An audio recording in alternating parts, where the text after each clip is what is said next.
Third క్లాస్లోని third lesson మంచి బాలుడు. ఇందులోని బిట్స్ చూద్దాం. మంచి బాలుడు అనే పాఠం యొక్క ఇతివృత్తం ఏమిటి?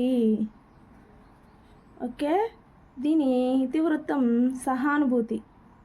ఓకే, ఇక మంచి బాలుడు అనే పాఠంలో జోరున వానలో గడగడా వణుకుతూ నడుస్తున్నది ఎవరు? ఆప్షన్స్: ముసలి తాత, ముసలమ్మ, ముదుసలి. Fourth 2 and 3. Fourth answer correct. 2 and 3. మానవుని అస్తిత్వ వేదనని కవిత్వంగా వెలువరించిన కవి ఎవరు? దాశరథి, శ్రీశ్రీ, ఆలూరి బైరాగి, దేవులపల్లి. ఆన్సర్ ఆలూరి బైరాగి. మంచి బాలుడు అనే పాఠం యొక్క ప్రక్రియ ఏమిటి? గేయ కథ. కలపండి చేయి చేయి కలపండి అనే గేయంను ఎవరు రచించారు? దేవులపల్లి వెంకట కృష్ణ శాస్త్రి. ఓకే, అక్బర్ ఆస్థానంలో బిర్బల్ అనే వ్యక్తి ఏ అధికార పదవిని కలిగి ఉండేవాడు? మంత్రి. క్రింది వాటిలో అచ్చమైన తెలుగు కవి ఎవరు? దేవులపల్లి వెంకట కృష్ణ శాస్త్రి. 20వ శతాబ్దపు అగ్రశ్రేణి తెలుగు కవులలో క్రింది వారిలో ఎవరు? ఓకే, ఆలూరి బైరాగి. మంచి బాలుడు అనే పాఠ్యాంశాన్ని ఎవరు రచించారు? ఆలూరి బైరాగి. అక్బర్ ఆస్థానంలో ఏ సమస్యనైనా తన తెలివితేటలతో సులువుగా పరిష్కరించేవారు ఎవరు? బీర్బల్. బావిలో నీళ్లు అనే పాఠంలో బావిని ఎవరు అమ్మారు? జమీందారు రైతుకు అమ్మాడు. క్రింది వానిలో ఏ కవి ఎవరి కవిత్వాన్ని ఇక్షు సముద్రంతో పోల్చాడు? శ్రీశ్రీ దేవులపల్లి వారి రచనను ఇక్షు సముద్రంతో పోల్చాడు. కలకత్తా, కాశ్మీరం, కాశీ, కన్యాకుమారి కలిపేస్తాం, రైలు దారి, కానకోన రహదారి అనే గేయ పంక్తులు ఏ గేయంలోనివి? కలపండి చేయి చేయి. క్రింది ఇచ్చిన పదాలు అర్థాలకు సంబంధించి సరికాని జతను గుర్తించండి. జడిసి, తడిసి, ముదుసలి, ముసలి, త్రోవ, దారి, వీధులు, బజారులు. దీనికి ఆన్సర్ జడిసి తడిసి. స్నేహితులారా, ఆ ముసలమ్మ కూడా మరి ఒకరికి అమ్మే అని ఆలోచించారా అన్న వాక్యం గల పాఠ్యాంశం పేరు ఏమిటి? మంచి బాలుడు. మా తోట చాలా అందంగా ఉంటుంది. ఈ వాక్యం చివర ఏ గుర్తు ఉంటుందో దాన్ని ఏమంటారు? ఫుల్ స్టాపు, పూర్ణ విరామం, వాక్యాంత బిందువు. పైవన్నీ అండి. వాక్యాలను చదివేటప్పుడు కొన్ని చోట్ల కొద్దిగా ఆపి చదువుతాం. అలా ఆపిన చోట ఉంచే గుర్తును ఏమంటారు? స్వల్ప విరామం, కామ. ఈ రెండు కరెక్ట్ ఆన్సర్స్. దేవులపల్లి వెంకట కృష్ణ శాస్త్రి కవిత్వ లక్షణం కానిది ఏది? భావన సౌకుమార్యం కరెక్ట్ ఆన్సర్. అక్షరామ్యత కరెక్ట్ ఆన్సర్. శబ్ద సంస్కారం. ఇక కాంతి అన్నారు కాబట్టి అర్థ సంస్కారం. దుర్బలులకు సాయం చేయనీయడా, కోరగా దెందుకు మనుజుని మనుగడా అని తెలియజేయడమే క్రింది వాటిలో ఏ పాఠం యొక్క ఉద్దేశము? మంచి బాలుడు. మరి మా అమ్మ కూడా ముదుసలి అయి నే దూరానెచటో ఉన్నప్పుడు అనే గేయ పంక్తులలో మాయమ్మ అనే పదము ఏ సంధి యగును? ఎడాగమ సంధి. మొదలక ఎవరి త్రోవనే వారు పిన్నలు పెద్దలు పోతున్నారు, వణికే తొణికే ఆ ముసలమ్మకు ఎవరు సాయం చేసేవారు అనే గేయ పంక్తులు ఏ పాఠంలోనివి? మంచి బాలుడు. క్రింది వాటిలో ఆలూరి బైరాగి గారి రచన కాని దాన్ని గుర్తించండి అన్నారండి. వటి రావి కథలు. ఈ క్రింది వాటిలో దేవులపల్లి వెంకట కృష్ణ శాస్త్రి గారి రచన కాని దాన్ని గుర్తించండి. ఇది భగ్నపక్షం. బావిలో నీళ్లు అనే పాఠంలో నేను నీకు బావిని అమ్మాను కానీ అందులో నీళ్లు అమ్మలేదు, అవి నావి.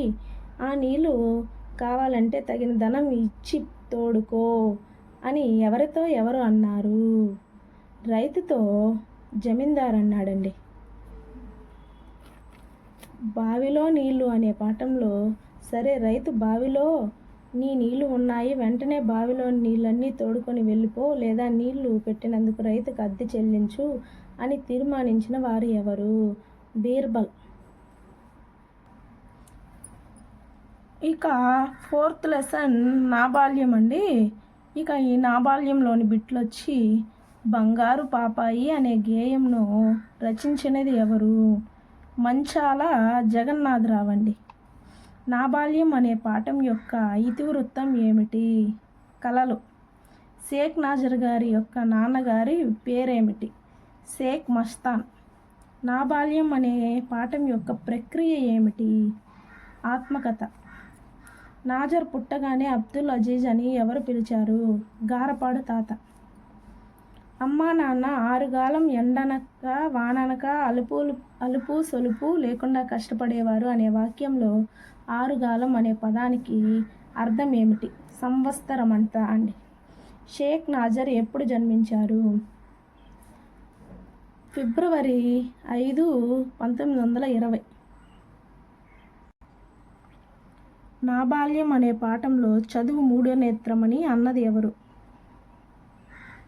మస్తానండి. షేక్ నాజర్ పాఠశాలలో ఆడిన నాటకము పేరు ఏమిటి? ద్రోణ విజయం. నాబాల్యం అనే పాఠంలో ఖాదర్ అనే వ్యక్తి ఏ పరికరాన్ని వాయించడంలో నైపుణ్యం కలిగి ఉన్నాడు? హార్మోనిస్ట్. నాజర్ చేసిన కృషిని గుర్తించి భారత ప్రభుత్వం ఏ సంవత్సరంలో పద్మశ్రీ పురస్కారంతో సత్కరించింది? 1986. క్రింది వారిలో ఎవరికి నాజర్ను అబ్దుల్ అజీజ్ అనే పేరుతో పిలవడం ఇష్టం ఉండదు? షేక్ మస్తాన్. సజ్జజొన్నలు లేవు గాని చల్ల తాగి చదువుకోరా అని పాట పాడిన వారు ఎవరు? షేక్ నాజర్. గింజలు తీసుకుని ఇంకా మీ నాన్న ఇంటికి రాలేదు నాయనా, ఇంకా వండలేదు, సాయంకాలం పంతులు గారిని అడిగి పెందల కాడ రాయ్యా అని అన్నది ఎవరు? షేక్ బినాబి. క్రింది ఇచ్చిన వాటిలో మంచాల జగన్నాథరావు గారికి సంబంధించి సరికాని వాక్యం. ఇవన్నీ సరైనటువండి. ఇవన్నీ బంగారు మొలక అనే కథలో తాత మంచి మాట చెప్పాడు, తాత మనసు చాలా మంచిది అని అనుకుని రాజు ముసలివాడికి ఎన్ని బంగారు నాణ్యాలు ఇచ్చాడు? 25 అంటే 25. బంగారు మొలక అనే కథలో గ్రామం పొలిమేరలో ముసలివాడు ఏ మొక్కను నాటుతూ దానికి నీరు పోయి సాగాడు? మామిడి చెట్టు. క్రింది ఇచ్చిన వాటిలో ప్రశ్నార్థక పదం కాని దాన్ని గుర్తించండి. అబ్బో అమ్మో. పలు సీమలకు పోయి తెలివిగల పాపాయి కలలన్నీ చూపించి ఘనకీర్తి పొందాలి అనే గేయ పంక్తులు ఏ గేయంలోనివి? బంగారు పాపాయి. క్రింది ఇచ్చిన వస్తువులను వేటితో తయారు చేస్తారో వాటితో జతపరచండి. కుండ మట్టి, సి.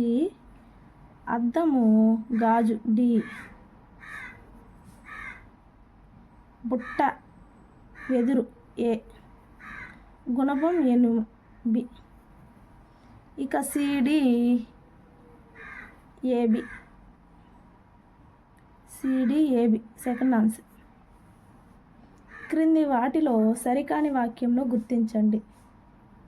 నాజర్ మంచి తెలివిగలవాడు, అజీజ్ నాజర్కు చదువు సంగీతం నేర్పుతానన్నాడు, మస్తాన్ కుమారుడు నాజర్. అజీజ్ నాజర్కు చదువు సంగీతం నేర్పుతాను. Second answer.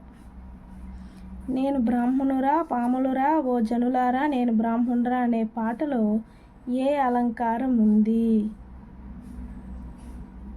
అంత్యానుప్రాస అండి. హా అదిగో లేడి పరిగెడుతుంది లేడి బోమెరా హా బాణమేయరా అనే పాట పాడినది ఎవరు? అబ్దుల్ అజీజు షేక్ నాజర్ అండి. ఇద్దరు ఒకటే. 2 and 3 4th ఆన్సర్. క్రింది వాటిలో ఏ పానిని హార్మోనిస్ట్ కాదర్ షేక్ నాజర్తో చేయించలేదు? గోగుపుల్ల కొట్టంతో నీళ్ళ చెంబుతో ఊదిస్తూ శృతి గుక్క నేర్పించాడు. కళ్ళతో ఆముదం నూనె వేసి లైట్ వంక చూసి ఏడుపు డైలాగులు చెప్పించాడు. సంగీతం నేర్పించాడు. చదువు నేర్పించాడు. ఇదండి 4th ఆన్సర్. నాజర్కు బడిలో వేసే వయసు వచ్చింది. నాజర్ నాన్నగారు క్రింది వాటిలో దేనిని గురువు గారికి గురుదక్షిణగా ఇవ్వలేదు? కొబ్బరికాయ ఇచ్చాడండి. ఆకులు, వక్కలు, పావలా ఇచ్చాడండి. పావలా అనేది ఆన్సర్. క్రింది ఇచ్చిన రచనలో షేక్ నాజర్ గారు రచించిన రచన ఏదో గుర్తించండి. బొబ్బిలి యుద్ధము. బీహార్ రచించిన రచన బీహార్ కరువు. క్రింది ఇచ్చిన పదాలు అర్థాల జతల్లో సరికాని జతను గుర్తించండి.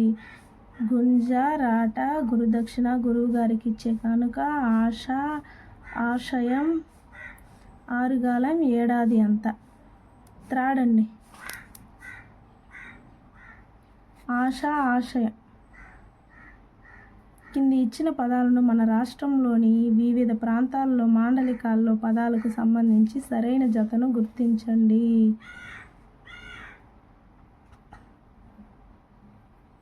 పైవన్నీ సరైనవే.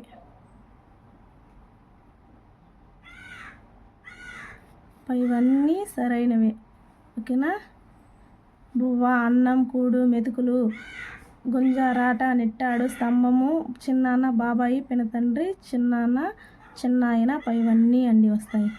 ఓకేనా? ఇంతటితో 4th లెసన్లో నా బాల్యంలోని బిట్స్ కవర్ అయ్యాయి. Please like and subscribe to my channel. దీని ఈ లెసన్ల గురించి ఎక్స్ప్లెయిన్ చేసే వీడియో ఇవ్వడం జరిగిందండి. లైక్ చేసి సబ్స్క్రైబ్ చేసుకోండి.